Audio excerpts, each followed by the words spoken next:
ایسی کیا جوئی صاحب آپ کے پاس گدڑ سنگھی تھی کہ آپ کے سامنے کوئی کھڑا ہی نہیں ہوا؟ آپ جب آئے تو اسپیکر تھے، اسپیکر کے بعد نیازی صاحب کے بعد وہ آئے الیاس صاحب، آئے الیاس صاحب گئے عدالتی معاملے پر، آپ سامنے آئے تو آپ کے سامنے کوئی کھڑا ہی نہیں ہوا. خیر ہے، آپ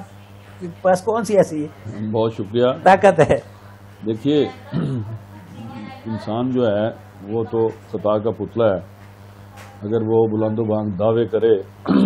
تو اس سے احمقانہ پن کی بو تو آ سکتی ہے، کوئی لاجیکل جسٹیفیکیشن پیش نہیں کی جا سکتی. یہ سب اللہ پاک کے کرم کے تابع فیصلے ہوتے ہیں، اور یہ کرم جو ہے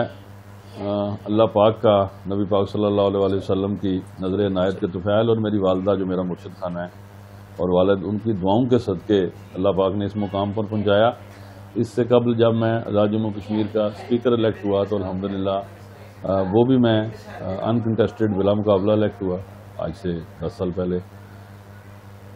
جب وزیر اعظم بننے کی باری آئی تو اللہ پاک نے کرم کیا، میرے مقابلے میں کسی نے مد مقابل نے الیکشن لڑنے کے لیے نامینیشن پیپرز نہیں جمع کروائے. لیکن ہمارے آئین میں ایک قدغن ہے کہ اگر آپ بلا مقابلہ منتخب ہو بھی جائیں تو آپ کو ہاؤس کی سمپل میجورٹی یعنی کہ 53 ہمارے ممبرز ہیں تو 27 کی اکثریت آپ کو ہاؤس میں شو کرنی ہے، اور آپ کو اللہ کی مہربانی سے 48 تو اس وقت چونکہ جو ہاؤس میں موجود لوگ تھے وہ تھے ہی 48 سے 5، تو 48 کے 48 جو موجود تھے ان سب نے الحمدللہ مجھ پر اعتماد کا اظہار کیا. اور یہی وہ بنیادی وجہ ہے کہ جو